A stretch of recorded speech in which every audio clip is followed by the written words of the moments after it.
আমার আল্লাহর দয়া ভালোবাসা যে কত বেশি আমরা জানি না, আমরা জানি না। আরশের বুকে আল্লাহ বিশাল সাইনবোর্ডে লিখে রেখেছেন সাবাকাত রাহমাতি গাদাবি, সাবাকাত রাহমাতি গাদাবি। এর মানে হচ্ছে আমার রাগের উপরে আমার দয়া বিজয় লাভ করেছে। সাবাকাত রাহমাতি গাদাবি, আমার রাগও আছে, আল্লাহর রাগ আছে না, আমার দয়াও আছে, আল্লাহর দয়া আছে না। আল্লাহ বললেন আমার রাগও আছে আবার আমার দয়াও আছে, তবে জেনে রেখো আমার রাগের চেয়ে দয়া বেশি। আমাদের পাপ অন্যায় যত বড় হোক মনে রাখবেন আল্লাহর দয়া তার চাইতেও বড়। নাকি ছোট? আপনি যত বড় পাপ করেন না কেন আমাদের জন্য আল্লাহর পক্ষ থেকে দয়া আছে না নাই? বনি ইসরাইলের এক লোক সিরিয়াল কিলার ছিল, খালি মার্ডার করতো, সিরিয়াল মার্ডার, একটা দুইটা তিনটা 10টা 5টা করতে করতে করতে করতে 99টা মার্ডার করেছে। কয়টা? 99টা মার্ডার। কল্পনা করা যায়? 99 জন মানুষকে সে নিজ হাতে হত্যা করেছে। 99 মার্ডার করার পরে তার মনে ভয় আসলো, হায়রে না জানি আল্লাহ আমার সাথে কেমন আচরণ করে আখিরাতে, আমার তাওবা আছে কিনা কপালে জানি না, আমার তো ক্ষমা নাই, কি করব আমি? তো সে লোকজনদেরকে জিজ্ঞেস করলো আমার ক্ষমা আছে কিনা, এটা কে বলতে পারবে, আমাকে আল্লাহ মাফ করবে কিনা? তারা সবাই বললো এই এলাকায় এক আল্লাহর ওলি আছে, তার কাছে যাও। সে আল্লাহর ওলির কাছে যেয়ে বলে, ও আল্লাহর ওলি, আমি 99টা হত্যা করেছি, 99টা মার্ডার, আমার কপালে ক্ষমা আছে কিনা তুমি একটু বলো। আল্লাহর ওলি কই, কি বললা? 99টা মার্ডার? আয় হা সর্বনাশ, তোর কোনো ক্ষমা নাই। এবার যে মার্ডার করছে ও কয় আমার যেহেতু ক্ষমা নাই, তোরে বাঁচায় রেখে লাভ কি, তোরেও দিলাম শেষ করে। এবার সেঞ্চুরি করে ফেলাইছে। কথা বুঝতেছেন? আমার যেহেতু ক্ষমা নাই তো তোরে বাঁচায় রেখে কি লাভ, তোরেও শেষ করে দিলাম। এবার সেঞ্চুরি। সেঞ্চুরি করার পরেও ভয় আসে না নাই অন্তরে? অন্তরে তো আল্লাহর ভয়, কই যাবে? খুঁজতে লাগলো কে সমাধান দিতে পারবে। একজন বললো ওই এলাকায় একজন বড় আলেম আছে, ওই আলেমের কাছে যাও। সে আলেমের কাছে যেয়ে বলে, আলেম আমি 99টা হত্যা করেছি, এখন আমার বড্ড ভয় হয়, আল্লাহ আমারে মাফ করবে কিনা, তুমি একটু আমারে বলো। আলেম বলে, তোমার গুনাহ যত বড়ই হোক আমার আল্লাহর দয়া তার চাইতেও বড়। তুমি কি পাপ করেছো, কি অন্যায় করেছো তুমি? তুমি জানো না আমার রব কত মেহেরবান, তিনি কত দয়ালু, তিনি ভালোবাসার আধার, তিনি করুণার আধার। তোমার পাপ অন্যায় যদি হয় খালের পানির সমান, বিলের পানির সমান, আমার আল্লাহর দয়া সাগরের পানির সমান। তোমার পাপ আর অন্যায় যদি হয় পাহাড়ের সমান, আমার আল্লাহর ভালোবাসার দয়া হচ্ছে আকাশের সমান। তুমি যদি তওবার মতো তওবা করতে পারো, ক্ষমার মতো ক্ষমা চাইতে পারো, চোখের পানি ছেড়ে, চোখের পানির বড় দাম, চোখের পানির মধ্যে বিশাল কারিশমা, এটা আল্লাহ খুব পছন্দ করে। 2 ফোঁটা পানি আল্লাহ পছন্দ করে। এক, জেহাদের ময়দানে শহীদের গা বেয়ে ঝরে পড়া রক্তের ফোঁটা। 2 হচ্ছে অনুতপ্ত বান্দার চোখের পানির ফোঁটা। বান্দা যখন অনুতপ্ত হয়ে চোখের পানি ছেড়ে কাঁদে, তার চোখের পানি চোখ বেয়ে নাকের ডগা বেয়ে মাটিতে পড়ার আগেই ওই অনুতপ্ত বান্দার সব গুনাহ আল্লাহ মাফ করে দেয়। সে জিজ্ঞেস করলো আমার ক্ষমা আছে কিনা? আলেম বলে আছে, ক্ষমা আছে। তওবার মতো তওবা কর, তাওবাতান নাসুহা, তওবার মতো তওবা করলে আল্লাহ ঠিকই মাফ করবে। সে এতটাই অনুতপ্ত হলো, এতটাই, সে আল্লাহর কাছে ক্ষমা চাইতে শুরু করলো। আলেম পরামর্শ দিল, তুমি যে এলাকায় থাকো এলাকাটা ভালো না, এলাকাটা ছাড়ো, এখানে সব ডাকাতদের এলাকা, তুমি একটা ভালো এলাকায় যাও, ওখানে যে তওবা করে ভালো মানুষ হয়ে যাও। সে নিয়ত করে কাপড় চোপড় গুছিয়ে ভালো এলাকায় যাবে। ঘর থেকে বেরোয়ার সাথে সাথেই মালাকুল মাউত চলে আসছে, তার রুহু কবজ করে ফেলছে। এখন রুহু কে নিয়ে যাবে? ফাজাত মালাইকাতুর রাহমা ওয়া মালাইকাতুল আযাব। রহমতের ফেরেশতারাও আসছে, আযাবের ফেরেশতারাও আসছে। রহমতের ফেরেশতারা বলে না না, সে তওবার নিয়ত করেছে, যদিও তওবা করতে পারে নাই, যদিও ভালো এলাকায় যেতে পারে নাই, তওবার নিয়ত করেছে, অনুতপ্ত হয়েছে, ক্ষমা চাওয়ার চিন্তা করেছে, আমরা তার রুহু নিয়ে ইল্লিনে রেখে দেব। আযাবের ফেরেশতারা বলে না না, 99টা হত্যা করার পরে আরো একটা হত্যা করে সেঞ্চুরি করেছে, এখনো তো ভালোভাবে তওবা করতে পারে নাই, তার রুহুটা নিয়ে আমরা সিজ্জিনের ভেতরে ঢুকায় দেব। দুই দল ফেরেশতার মারামারি, এ বলে আমরা নিব, এ বলে আমরা নিব। ঝগড়া আছে না নাই? আল্লাহ বললেন রাখো রাখো, ঝগড়ার দরকার নেই। এক কাজ করো, যেখানে মারা গিয়েছে ওইখান থেকে ফিতা দিয়ে মাপতে শুরু করো। ভালো এলাকাটা যদি কাছে হয় জান্নাতের ফেরেশতারা নেবে, খারাপ এলাকা যদি কাছে হয় জাহান্নামের ফেরেশতারা নেবে। খারাপ এলাকা তো একেবারেই কাছে, ঘর থেকে বের হওয়ার সাথে সাথে মৃত্যু হয়েছে। আর ভালো এলাকা তো অনেক দূর। আল্লাহ জামিনটারে আদেশ দিলেন, জামিন এই অনুতপ্ত বান্দার জন্য তুই ভালো এলাকাটা কাছে চলে আয়। ভালো এলাকাটার জামিনটা তুই সংকুচিত হয়ে যা। যদিও ঘর থেকে বের হয়েছে একেবারে কাছে, খারাপ এলাকা হাজার হাজার মাইল দূরে চলে যা। ফিতা দিয়ে মাপ দিয়ে দেখে সর্বনাশ, ভালো এলাকাটা তো একেবারেই কাছে, খারাপ এলাকাটা অনেক দূরে। আল্লাহর ফয়সালা অনুযায়ী রহমতের ফেরেশতারা তার রূহকে নিয়ে জান্নাতের ভিতরে ঢুকিয়ে দিয়েছে। 99টা হত্যা করার পরে আরো একটা হত্যা করে সেঞ্চুরি, 100টা খুন করছে। আপনি কয়টা করছেন? আমি কয়টা করছি? তো 100টা খুন করে যদি ও মাফ পেতে পারে আমার আল্লাহর কাছ থেকে, আমরা কি ক্ষমা পেতে পারি না? ওর পাপের কাছে আমাদের পাপ কি? কয় ওয়াক্ত নামাজ ছাড়ছেন আপনি? কয়টা মিথ্যা কথা বলছেন? কতবার ঘুষ খাইছেন? কত টাকা সুদে লাগাইছেন? কত অন্যায় করছেন? কত জুলুম করেছেন? মনে রাখবেন, আপনার পাপ, আপনার অন্যায়, আপনার জুলুম যত বড় হোক না কেন, আমার আল্লাহর দয়া তার চাইতেও বড়। এজন্য আল্লাহ নিজের পরিচয় দিয়ে বললেন, আর রহমান আল্লামাল কুরআন খালাকাল ইনসান আল্লামাহুল বায়ান। আমি রহমান, আমি দয়ার সাগর। তাহলে বুঝতে পারলাম আমার আল্লাহর দয়ার কোনো শেষ আছে? 100 টুকরা করে 99 টুকরা দয়া ভালোবাসা আল্লাহ তাআলা নিজের কাছে রেখে দিলেন, আর 1 টুকরা দয়া আর ভালোবাসা আল্লাহ তাআলা গোটা বিশ্বের সবার মাঝে ভাগ করে দিলেন। আমরা সবাই মিলে পাইছি কয় টুকরা ভালোবাসা? উনি রেখে দিয়েছেন কয় টুকরা? ওই 1 টুকরার কিছু অংশ আমিও তো পাইছি, তাই না? আপনি পেয়েছেন, আমরা সবাই পেয়েছি, গোটা বিশ্বের সবাই, আদম আলাইহিস সালাম থেকে শুরু করে কিয়ামত পর্যন্ত যারা আসবে, এসেছিল এবং এখন আছে, সবাই মিলে কয় টুকরা? ওনার কাছে কয় টুকরা? কিন্তু এই 1 টুকরা যে আমরা সবাই ভাগে যোগে পাইলাম, আমাদের ভালোবাসার নমুনা দেখছেন? একজন আর একজনের ভালোবেসে বলে আত্মহত্যা করে ফেলে, আছে না নাই? আছে না? সালমান শাহ মারা গেছে, এই দেশের কয়েকটা মেয়ে গলায় রশি দিয়ে আত্মহত্যা করছে, শুনছেন? অমুক সেলিব্রিটির কি হয়েছে, ছাদ থেকে লাফ দিয়ে করে মাথা ফাটায় ফেলছে। ভালোবাসা আছে না নাই? যারে ভালোবাসে তার নাম আবার ছেলেরা হাতের মধ্যে কেটে কেটে লেখে, প্লাস দিয়ে লেখে, প্লাস।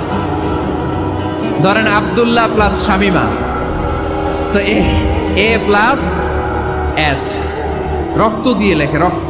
আমি অবাক হই, নিডেল, সুই দিয়ে কেটে কেটে লেখে আব্দুল্লাহর এ প্লাস শামিমার এস। কি ভালোবাসা! 1 ভাগ ভালোবাসার ছিটে ফোটা সবাই মিলে পাইছে। এইটা ঠেলা যদি এরকম হয়, তাহলে যিনি 99 ভাগ ভালোবাসা রেখে দিয়েছে তার ভালোবাসা বেশি না কম? দেখেন, ছোট্ট বাচ্চাটা রাতে খেতে চায় না, মা যদি বলে খাও, বলে না, খাবো না। আব্বু অফিস থেকে আসুক, আব্বুর কোলে বসে বসে আব্বু আর আমি একসাথে খাবো। এই ছোট্ট বাচ্চাটা কিছু বোঝে না, কিন্তু তারপরও তার বাবার জন্য ভালোবাসা তার হৃদয়ে ঢুকাই দিছে কে? আপনাদের এলাকায় মুরগি পালেন না আপনারা? মুরগি যখন বাচ্চা নিয়ে হাঁটে, দেখবেন মুরগি ছানা ধরা যায় না, ধরতে গেলেই মা মুরগিটা কি করে? কামড় দিতে আসে। এই ছোট্ট বাচ্চাগুলোর জন্য মা মুরগিটার হৃদয়ের ভিতরে ভালোবাসা ঢুকাই দিল কে? আমি পত্রিকাতে এমনও দেখেছি, বন্যায় এক মা পানি খেতে খেতে খেতে খেতে খেতে খেতে মরে গিয়েছে, কিন্তু শিশুটাকে একটা বালতির মধ্যে চাপিয়ে মাথায় তুলে ধরে রেখেছে। মা পানি খেতে খেতে নিজের জীবনকে বিলিয়ে দিয়েছে, কিন্তু বাচ্চাটা মরে নাই। বাচ্চার জন্য কি ভালোবাসা! এই ছোট্ট বাচ্চার জন্য মায়ের হৃদয়ে জান স্যাক্রিফাইসের মতো এই ভালোবাসা ঢুকাই দিল কে? আমাদের প্রতিদিনই ভালোবাসা, সকালে ভালোবাসা, বিকালে ভালোবাসা, সন্ধ্যায় ভালোবাসা, শীতকালে ভালোবাসা, গ্রীষ্মকালে ভালোবাসা। আমাদের ইসলামে শুধু ভালোবাসাবাসী, ঠিক কিনা? এই জন্য আলাদা করে আমাদের কোনো দিন লাগে না, বিশ্ব ভালোবাসা দিবস দরকার হয় না। যারা মাকে দেখতে পারে না, বাবারে দেখতে পারে না, এরা একদিনের জন্য মা বাবাকে উইশ করতে যায়, আর নাম দিছে বিশ্ব মা দিবস, বিশ্ব বাবা দিবস। কিছুদিন আগে দেখলাম বিশ্ব ডিম দিবস। কি দিবস? আমি কি মিথ্যা বললাম? ছিল একটা বিশ্ব ডিম দিবস। কিছুদিন পরে বানাবে বিশ্ব বাঁশ দিবস, যে যারে বাঁশ দিতে পারে। এরপর একটা বানাইছে শুনলাম বিশ্ব চিন্তা দিবস। তো এটা কি দিবস? কয় এই দিন আমরা সবাই মিলে চিন্তা করি যে আসলে আমাদের কি চিন্তা করা দরকার, আছে না নাই? তো এই যে ওরা বিশ্ব মা দিবস, international mother day, international father day, মা দিবস বাবা দিবস বছরে একবার ওল্ড হোমে রেখে আসে, বৃদ্ধাশ্রমে। যেহেতু সারা বছর বৃদ্ধাশ্রমে, বছরে একদিনও যদি মারে স্মরণ না করি কেমন হয়? তো একদিন ওই মা দিবসে মারে একটা কার্ড দিয়ে উইশ করে আসে, কিছু টাকা দিয়ে আসে। ওদের তো মা বাবার প্রতি দয়া নাই, শ্রদ্ধা নাই, ভালোবাসা নাই, এজন্য ঘটা করে ওদের দিবস পালন করা লাগে। আমাদের 24 ঘন্টা 365 দিনই ভালোবাসা, তাই এই দিবস ফিবসের আমাদের দরকার নাই। চিল্লায় বলেন ঠিক কিনা? জন্মের পর থেকেই তো আমাদের ভালোবাসা, মৃত্যু পর্যন্ত ভালোবাসা, আমৃত্যু ভালোবাসা। এই জন্য বিশ্ব ভালোবাসা দিবস, এটা ইসলাম কখনো সাপোর্ট করে না। ভালোবাসার কেন্দ্রবিন্দু একজন, চিল্লায় বলতে হবে তিনি কে? দেখেন, এক টুকরা ঠেলায় বিশ্ব ভালোবাসা দিবস আমরা পালন করি। ভালোবাসার গান, ভালোবাসার নাটক, ভালোবাসার ফিল্ম, ভালোবাসার কবিতা, অভাব নাই। কত ভালোবাসার স্টোরি আপনারা জানেন, এত ভালোবাসা। কিন্তু সবাই মিলে ভালোবাসার এক অংশ আমরা ভাগে যুগে পেয়েছি। এক অংশের নমুনা যদি এমন হয়, 99 টুকরা ভালোবাসা যিনি রেখে দিয়েছেন নিজের মধ্যে, তার ভালোবাসা বেশি না কম? এজন্য আমরা আল্লাহর ভালোবাসার ভিখারি, আমরা আল্লাহ তাআলার রহমতের ভিখারি। আল্লাহর রহমত ছাড়া কেউ কোনোদিন জান্নাতে যেতে পারবে? কোনোদিন নিজের আমল নিয়ে বড়াই করবেন না। আপনার কি ভাবেন যে আপনার আমল দিয়ে আপনি জান্নাতে যাবেন? আল্লাহর হাবিব বললেন, আল্লাহর রহমত ছাড়া, ভালোবাসা ছাড়া কেউ কোনোদিন জান্নাতে ঢুকতে পারবে? আম্মা জান আয়েশা বললেন, ইয়া রাসূলুল্লাহ আপনিও না? আল্লাহর হাবিব বললেন, না আমিও না, তবে আল্লাহর রহমত আর দয়া সেদিন আমাকে ঘিরে রাখবে। মান নুকিশা উযিবা, যার হিসাব আল্লাহ সেদিন চাইবেন সে ধরা খেয়ে যাবে। সব সময় আল্লাহর কাছে এই দোয়াটা যেন আমরা করি, আল্লাহ কিয়ামতের দিন তুমি আমার হিসাব নিও না, আল্লাহ তুমি আমার বিচার বসিও না, আল্লাহ তুমি দয়া করে আমারে মাফ করে দিও। আল্লাহ যার বিচার করবেন ও জাহান্নামে যাবে, আর যার বিচার করবেন না সে জান্নাতে যাবে।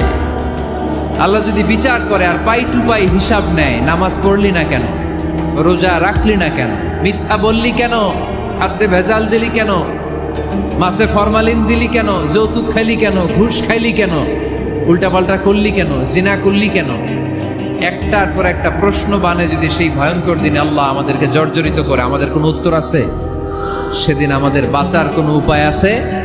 তাই আমরা সবাই আল্লাহর কাছে দোয়া করবো, আল্লাহ কোনো বিচার টিচার মানি না, কোনো বিচার করতে পারবো না, দয়া করবা। রোজ হাসরে হে আল্লাহ আমার করোনা বিচার, আল্লাহ করোনা বিচার, পড়েন আমিন। রোজ হাসরে হে আল্লাহ আমার করোনা বিচার, আল্লাহ করোনা বিচার।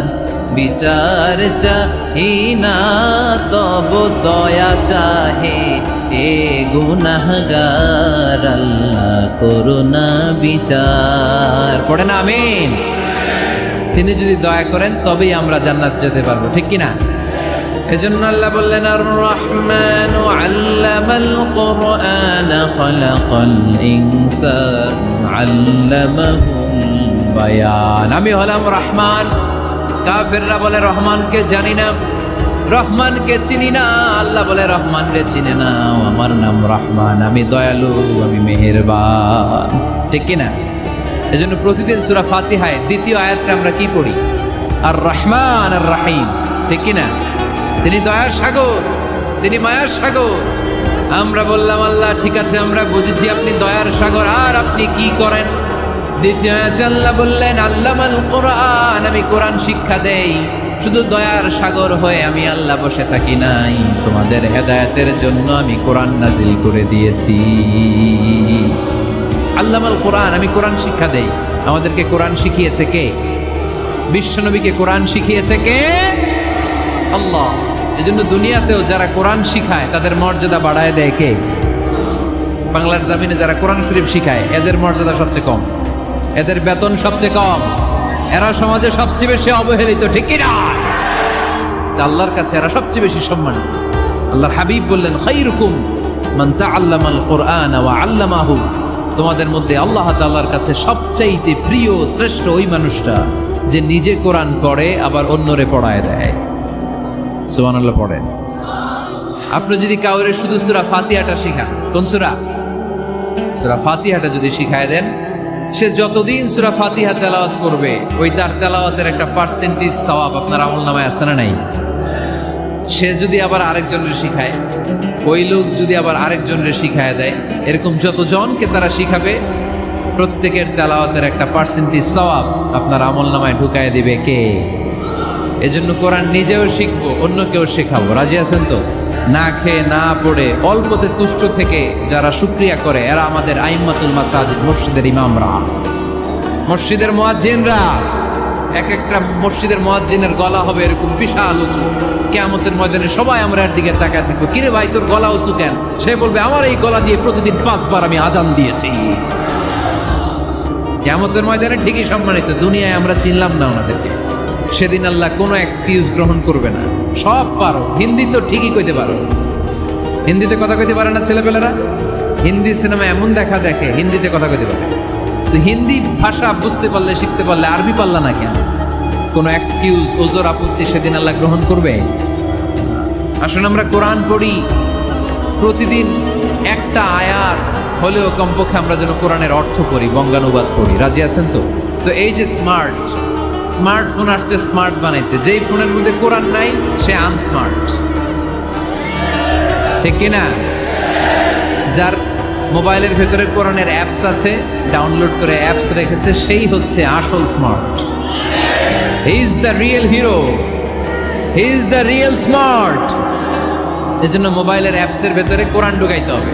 এত সহজ হওয়ার পরেও আল্লাহ কি বললেন আমরা যদি না শিখি, না জানি, আল্লাহ কি ক্ষমা করবে? যা বলার সব আল্লাহ বলে দিয়েছে এই কোরআন। এই কোরআনে শুরু হয়েছে বিসমিল্লাহির রহমানির রহিম দিয়ে, মানে বা দিয়ে। কি দিয়ে? চিল্লায় বলেন না, কি দিয়ে? বা। আর এই কোরআন শেষ হয়েছে সূরাতুন নাস দিয়ে, যে সূরার শেষ আয়াত হচ্ছে মিনাল জিন্নাতি ওয়ান নাস। বা আর সিন মিলাইলে কি হয়? বাস। এবার বাসে চড়া শরীয়তপুর শহরে যাব। ওই বাস? এই বাস মানে যথেষ্ট, এই বাস মানে সাফিসিয়েন্ট, কাফি। আল্লাহ বুঝালেন এই 30 পারায় 114টা সূরায় আমি যা দিয়েছি এটাই বাস, যথেষ্ট, নতুন করে আর কিচ্ছু লাগবে না। চিল্লায় বলেন ঠিক কিনা? যেমন কিতাব, এই কিতাবের পিছু লেগে লাভ নাই। এই কিতাবের বাণী ছড়িয়ে পড়বে গোটা বিশ্বময়। অনেকে অনেক ষড়যন্ত্র করেছে এই কিতাবকে ধ্বংস করে দেওয়ার। আমাদের এই খোদ ভারতবর্ষে ষড়যন্ত্র হয়েছিল। ব্রিটিশরা যখন চলে গিয়েছিল, ওরা প্ল্যান করেছিল এই কিতাবকে কি করে আমাদের থেকে ডিটাচ করা যায়, কেমন করে আলাদা করা যায়। এর একটা কমিটি করে দিয়েছে, আপনারা গবেষণা করে দেখেন এই ভারতবর্ষ থেকে কেমন করে কোরআন দূর করা যায়। তারা বুদ্ধি করে বলল, এক কাজ করি, কারণ তাদের কোরআনের কপিগুলো মসজিদ থেকে বের করে আমরা আগুন দিয়ে জ্বালাই দিব, তাইলেই কোরআন শেষ। পরে দেখলো না, রিসার্চে গন্ডগোল আছে, অ্যানালাইসিস ভুল। আবার নতুন কমিটি পাঠালো তারা ইংল্যান্ড থেকে, 33 সদস্য বিশিষ্ট কমিটি। তারা এসে গবেষণা করে দেখলো না, এই কোরআন আগুনে জ্বালাই দিলে কোরআন দূর হবে না। কারণ আমরা ভারতবর্ষের হেফজখানাগুলোতে যে দেখেছি, ছোট্ট বাচ্চারা মাথা দুলিয়ে দুলিয়ে কোরআন পড়ে। কোরআন তারা শুধু কাগজেই লিখে রাখে না, সিনার ভিতরে গেঁথে রাখে। ওই কোরআন মুসলমানদেরকে শিখিয়েছে কে? সে আল্লাহ বললেন, আর রহমানু আল্লামাল কুরআন খালাকাল ইনসান আল্লামাহুল বায়ান। আল্লাহ বললেন আমি মেহেরবান, আমি কোরআন শিখিয়েছি। আমরা বললাম আল্লাহ আর আপনি কি করেন? আল্লাহ বলেন খালাকাল ইনসান, আমি মানুষ বানিয়েছি। সুবহানাল্লাহ পড়েন। আমাদেরকে তৈরি করেছে কে? জোরে বলতে হবে কে? মানব সৃষ্টির 3টা পদ্ধতি কোরআনে পাওয়া যায়। পদ্ধতি নাম্বার 1, বাবাও নাই মাও নাই। এই পদ্ধতিতে আল্লাহ কাকে বানাইছে বলেন? আদম আর হাওয়া আলাইহিস সালাম, এদের বাবা মা ছিল। 2 নম্বর পদ্ধতি হচ্ছে মা আছে কিন্তু বাবা নাই। এই পদ্ধতিতে আল্লাহ কাকে বানালেন? কি নাম? ঈসা আলাইহিস সালাম। 3 নম্বর পদ্ধতি হচ্ছে মাও আছে বাবাও আছে। এই পদ্ধতিতে আল্লাহ কাদেরকে বানিয়েছেন? আমাদেরকে বানিয়েছেন। তাহলে পদ্ধতি কয়টা? তিনটা। আদম আলাইহিস সালামকে বানানোর পদ্ধতিও তিনটা।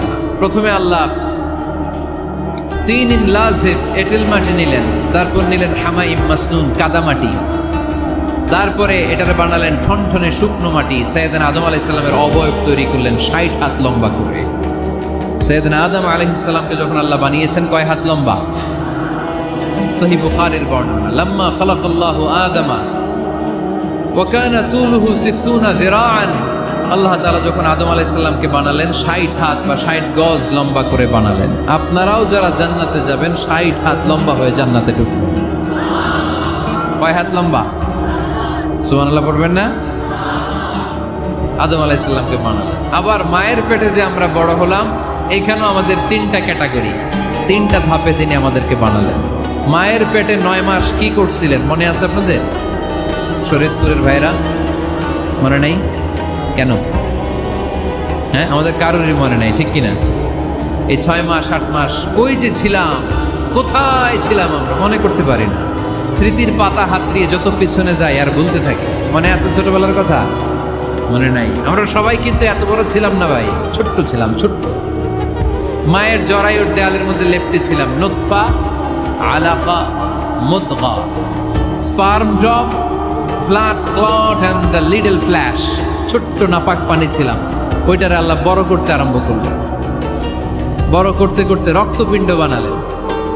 রক্তপিণ্ড থেকে আল্লাহ গোশতপিণ্ড বানালেন। আমরা প্রত্যেকে এরকম একটা গোশতের টুকরা ছিলাম। এটার ভিতরে আল্লাহ কঙ্কাল ঢুকালেন, আমার স্কেলিটন, আমার কঙ্কালটা, আমার অবয়বটা ঢুকালেন। তারপরে আবার গোশত দিয়ে প্যাকেট করলেন, তার উপরে আবার চামড়ার প্যাকেট পড়ায় দিলেন। পড়েন সুবহানাল্লাহ। এরপরে 9 মাস পরে এই পৃথিবীর বুকে স্মুথলি আমাকে আসার সুযোগ দিলেন কে? একথাই আল্লাহ সূরা আল মুমিনুনে বললেন, ওয়ালাকাদ খালাকনাল ইনসানা মিন সুলালাতিন মিন তিন সুম্মা জাআলনাহু নুতফাতান ফি ক্বারারিন মাকিন ثم خلقنا النطفة علقة فخلقنا العلقة مضغة فخلقنا المضغة عظاما فكسونا العظام لحما ثم أنشأناه خلقا آخر فتبارك الله أحسن الخالقين। পড়েন আল্লাহু আকবার। দেখেন দুনিয়ার কেউ কিন্তু আমার খোঁজ নিতে পারে নাই, ভিতরে যে পারছে ওই গোপন জায়গায় একজন আমার রিজিক দিত। তিনি কে? আমার নাভির সাথে আমার মায়ের জরায়ুর একটা কানেকশন ছিল। ওই একটা লাইন দিয়ে আমাদের সবাইকে আল্লাহ খাবারের ব্যবস্থা করেছেন, পানির ব্যবস্থা করেছেন, বাতাসের ব্যবস্থা করেছেন। দুনিয়ায় আসার সাথে সাথে দুনিয়ার মানুষরা ওই খাবারের লাইনটা কেটে দেয়, ঠিক কিনা? দেখবেন সিজার করার পরে বাচ্চাদেরকে বের করে কেচি দিয়ে যারা সিজার করে ডাক্তাররা কি করে? কেটে দেয়। বাচ্চার পা ধরে মাথাটা নিচু করে নিতম্বের মধ্যে থাপ্পড় মারে কয়েকটা, তারপরে বাচ্চা ওয়া ওয়া করে কেঁদে ওঠে, ঠিক কিনা? আমরা আমাদের কানে শুনি ওয়া ওয়া, আসলে সে আল্লাহর কাছে কেঁদে কেঁদে ফরিয়াদ জানায়, বলে আল্লাহ 9 মাস 10 মাস মায়ের পেটের ভেতরে ছিলাম, কেউ তো খোঁজ খবর নিল না। তুমিই তো আমার এই নাভির সাথে মায়ের জরায়ুর একটা লাইন দিয়ে ওই এক লাইনে খাবার, এক লাইনে পানি, এক লাইনে বাতাস ঢুকিয়েছো। 9টা মাস এই খাবারের লাইন আমার ঠিকঠাক ছিল, আমার টেনশন ছিল না। দুনিয়ার বুকে আসার সাথে সাথেই, এদের সাথে আমার কি শত্রুতা আমি জানি না, আসার সাথে সাথে আমার খাবারের লাইনটা কেটে দিস। আল্লাহ একটা মাত্র খাবারের লাইন ছিল, মানুষগুলো কেটে দিল। আমি এখন কি খাবো? আমি এখন যাব কই? আল্লাহ বলে কাঁদিস না, 8 মাস যেমনি খাওয়াইছি এখনো খাওয়াবো। সুবহানাল্লাহ পড়েন। খাবারের একটা লাইন ছিল, কেটে দিয়েছে। ওই একটার বিপরীতে তোর মায়ের বুকের ভেতরে এখন খাবারের 2টা লাইনের ব্যবস্থা করে দিলাম। খালাকাল ইনসান, তিনি মানুষ বানিয়েছেন, মানুষের যা দরকার তার ব্যবস্থাও করে দিয়েছেন। চিল্লায় বলেন ঠিক কিনা? এজন্য আল্লাহ বললেন আর রহমানু আল্লামাল কুরআন খালাকাল ইনসানা আল্লামাহুল বায়ান। আমি মেহেরবান, আমি তোমাদের কোরআন শিখিয়েছি, আমি মানুষ তৈরি করেছি, আমি তোমাদেরকে ভাষা শিক্ষা দিয়েছি। সুবহানাল্লাহ পড়ো। আল্লামাহুল বায়ান, আমি তোমাদেরকে বয়ান শিখিয়েছি। এই যে আমরা বয়ান করি, আমাদের যে ভাষা, এই ভাষা কার দান? আমাদের বাংলা ভাষা কার দান? পৃথিবীতে অনেক ভাষা আছে, একটা ভাষার প্রকাশভঙ্গির সাথে আরেকটার মিল নাই। একটার প্রকাশভঙ্গির সাথে আরেকটার মিল নাই। চাইনিজরা চাইনিজ ভাষায় কথা বললে ইংরেজরা কিচ্ছু বুঝে না, ইংরেজরা বললে আরবরা বুঝে না, আরবরা বললে মালায়রা বুঝে না, মালায়রা বললে আফ্রিকানরা বুঝে না। সুবহানাল্লাহ পড়েন। আমি অনেক দিন দেশের বাইরে থাকি, 10 বছরেরও বেশি আমি পড়াশোনা করি, এখনো পিএইচডি করি। তো মিশরে যখন আমি পড়াশোনা করতাম তখন দেখতাম এক এক ভাষায় এক একজন কথা বলে। আমরা বাঙালিরা যদি কোনো কথা বলে হাসাহাসি করি, হেসে হেসে আমরা কুটি কুটি হয়ে যাচ্ছি, মরে যাচ্ছি, কিন্তু ওরা হাসে না, বিদেশিরা, ওরা বুঝে নাই তো। আবার ওরা যখন কথা বলে হাসে, আমরা কিছুই বুঝি না। সুবহানাল্লাহ পড়বেন না? ওইটা বাদ দেন, আমাদের বাংলাদেশে আসেন। আমাদের বাংলাদেশে এক এক জেলার সাথে আরেক জেলার ভাষার ভিন্নতা আছে না নাই? সুবহানাল্লাহ পড়বেন না? ঢাকার ভাষার সাথে ফরিদপুরের ভাষার অমিল, সিলেটের অনেক অমিল, চট্টগ্রামের অমিল আছে না নাই? সবচেয়ে বেশি অমিল সিলেটে আর চট্টগ্রামে, ঠিক কি না? ওনাদের ভাষাগুলো এমন, শুনলে বুঝার উপায় নেই যেটা বাংলা ভাষা না অন্য ভাষা, কিন্তু প্রত্যেক আঞ্চলিকতায় একটা মাধুর্যতা আছে না নাই? আল্লাহ পাক এই কোরআনের মধ্যে আঞ্চলিকতার দাম দিলেন। হিশাম বিন হাকিম বিন হিজাম কোরআন থেকে তেলাওয়াত করতে শুরু করলেন। এই তেলাওয়াত শুনে সাইয়েদনা ওমরে ফারুক ওনার ঘাট ধরে টেনে বিশ্বনবীর কাছে নিয়ে আসলেন। ওমরে ফারুক বললেন, ইয়া রাসূলুল্লাহ, দেখেন হিশাম বিন হাজিম কেমন করে কোরআন পড়ে, দেখেন ভিন্নভাবে কোরআন পড়ে। আপনি শিখাইছেন একভাবে, ও পরে আরেকভাবে, ওর বিচার করেন। আসলে আরেকভাবে পড়ে নাই, অন্য আঞ্চলিকতায় পড়েছে। যেমন আমরা পড়ি ওয়াদ-দুহা ওয়াল-লাইলি ইযা মা ওয়াদ্দাআকা রাব্বুকা ওয়া মা ক্বালা ওয়ালাল আখিরাতু খায়রুল লাকা মিনাল উলা। কিন্তু কোরআনের আরেকটা লাহজা বা আরেকটা পড়ার পদ্ধতি আছে, যেখানে ওনারা পড়ে ওয়াদ-দুহা ওয়াল-লাইলি ইযা সাজে মা ওয়াদ্দাআকা রাব্বুকা ওয়া মা ক্বালা। সুবহানাল্লাহ পড়বেন না? হাশিম বিন হিকাম এরকম বাঁকা করে পড়ছিলেন। ওমরে ফারুক এই বাঁকাটা শিখেন না, উনি শিখছিলেন সোজা। ওমরে ফারুক আবার সোজা সাপটা পছন্দ করতেন। সুবহানাল্লাহ পড়েন। বিশ্বনবী বললেন, হিশাম বিন হিজামকে তুমি ছাড়ো। বললেন, হিশাম তুমি কিভাবে পড়েছো? হিশাম বলে, আমি এইভাবে পড়েছি। বিশ্বনবী বললেন, হাকাদা উনজিলাত, এভাবেও নাজিল হয়েছে, সমস্যা নাই। ওমর তুমি কিভাবে পড়েছো? ওমর বললেন, আমি তো এইভাবে শিখেছি। বিশ্বনবী বললেন, এভাবেও নাজিল হয়েছে, সমস্যা নাই। উনজিলাল কুরআনু আলা সাবআতি আহরুফ ফাকরাউ মা তায়াসসারা মিনহু। আরবি ভাষা একটা, কিন্তু এর মধ্যে আঞ্চলিকতা আছে 7টা। এই 7টা আঞ্চলিকতা দিয়ে কোরআন নাজিল করেছে কে? এজন্য আঞ্চলিকতার মর্যাদা আল্লাহ কোরআনেও দিলেন। এজন্য বললেন, আর রহমানু আল্লামাল কুরআন খালাকাল ইনসান আল্লামাহুল বায়ান। আমি মেহেরবান, আমি কোরআন শিখালাম, আমি মানুষ বানালাম, আমি তোমাদেরকে ভাষা শিখালাম। সুবহানাল্লাহ পড়েন। এরপর আল্লাহ বললেন, আশ-শামসু ওয়াল কামারু বিহুসবান ওয়ান নাজমু ওয়াশ-শাজারু ইয়াসজুদান। সুবহানাল্লাহ। আশ-শামসু ওয়াল কামারু বিহুসবান, চাঁদ আর সূর্য আমি তৈরি করেছি তোমাদের হিসাবের জন্য। হিসাব আছে না নাই? তাহলে এই সূর্য আর চাঁদ, চাঁদ আর সূর্যকে আল্লাহ এই মহাবিশ্বে দিয়েছেন হিসাবের জন্য, ঠিক কিনা? আল্লাহর হাবিব বললেন, সুমু লিরুইয়াতিহি ওয়া আফতিরু লিরুইয়াতিহি। চাঁদ দেখে রোজা রাখো, আবার চাঁদ দেখে রোজা ভাঙো। আমরা রমজান শুরু করি কি দেখে? জোরে বলেন। ঈদ শুরু করি কি দেখে? আশ-শামসু ওয়াল কামারু বিহুসবান। সূর্য চন্দ্রের গায়ে লাগে না, চন্দ্র সূর্যের গায়ে লাগে না। কোনোদিন কি দেখেছেন সূর্য আর চন্দ্র ধাক্কা লাগছে? দিনের ভেতরে রাত ঢুকে গেছে, রাতের ভিতরে দিন ঢুকে গেছে, এরকম কি কখনো হয়েছে?